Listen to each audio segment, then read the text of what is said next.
अहंकार का फल। एक समय की बात है, एक गांव में एक मूर्तिकार रहता था। मूर्तिकला के प्रति अत्यधिक प्रेम के कारण उसने अपना संपूर्ण जीवन मूर्तिकला को समर्पित कर दिया था। परिणामतः वह इतना पारंगत हो गया था कि उसकी बनाई हर मूर्ति जीवंत प्रतीत होती थी। उसकी बनाई मूर्तियों को देखने वाला उसकी कला की पूरी प्रशंसा करता था। उसकी कला के चर्चे उसके गांव में ही नहीं बल्कि दूर दूर के नगर और गांव में भी होने लगे थे। ऐसी स्थिति में जैसा सामान्यतः होता है वैसा ही मूर्तिकार के साथ भी हुआ। उसके भीतर अहंकार की भावना जागृत हो गई। वह स्वयं को सर्वश्रेष्ठ मूर्तिकार मानने लगा। उम्र बढ़ने के साथ जब उसका अंत समय निकट आने लगा तो वह मृत्यु से बचने की युक्ति सोचने लगा। वह किसी भी तरह स्वयं को यमदूत की दृष्टि से बचाना चाहता था ताकि वह उसके प्राण न हर सके। अंततः उससे एक युक्ति सूझी गई। उसने अपनी बेमिसाल मूर्तिकला का प्रदर्शन करते हुए 10 मूर्तियों का निर्माण किया। वे सभी मूर्तियां दिखने में हूबहू उसके समान थीं। निर्मित होने के पश्चात सभी मूर्तियां इतनी जीवंत प्रतीत होने लगी कि मूर्तियों और मूर्तिकार में कोई अंतर ही न रहा। मूर्तिकार उन मूर्तियों के मध्य जाकर बैठ गया। युक्ति अनुसार यमदूत का उसे इन मूर्तियों के मध्य पहचान पाना असंभव था। उसकी युक्ति कारगर भी सिद्ध हुई। जब यमदूत उसके प्राण हरने आया तो 11 एक जैसी मूर्तियों को देख चकित रह गया। वह उन मूर्तियों में अंतर कर पाने में असमर्थ था, किंतु उसे ज्ञात था कि इन्हीं मूर्तियों के मध्य मूर्तिकार छुपा बैठा है।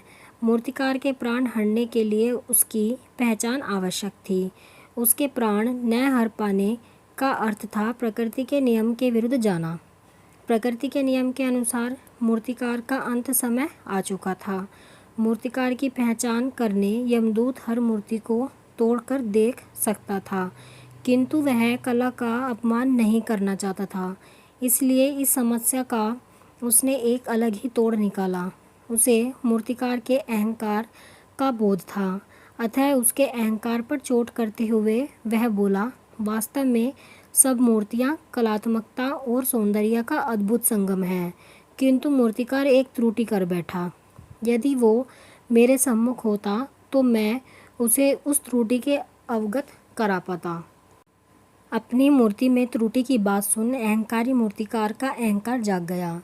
उससे रहा नहीं गया और झट से अपने स्थान से उठ बैठा और यमदूत से बोला, त्रुटि? असंभव, मेरी बनाई मूर्तियाँ सर्वदा त्रुटिहीन होती हैं। यमदूत की युक्ति काम कर चुकी थी। उसने मूर्तिकार को पकड़ लिया और बोला, बेजान मूर्तियाँ बोला नहीं करती और तुम बोल पड़े। यही तुम्हारी त्रुटि है कि अपने अहंकार पर तुम्हारा कोई बस नहीं। यमदूत मूर्तिकार के प्राण हर यमलोक वापस चला गया। सीख: अहंकार विनाश का कारण है, इसलिए अहंकार को कभी भी खुद पर हावी ना होने दे। आप कमेंट में ज़रूर बताएं कि आपको ये कहानी कैसी लगी है, आपकी राय क्या है इसके बारे में। अगर आपको कहानी पसंद आई है तो वीडियो को लाइक करें, शेयर करें और चैनल को सब्सक्राइब करें ऐसी ही कहानियों के लिए, और साथ में नोटिफिकेशन बेल को भी ऑल पर क्लिक करें जिससे कि आपको आने वाली कहानियों के नोटिफिकेशन टाइम से मिलते रहें।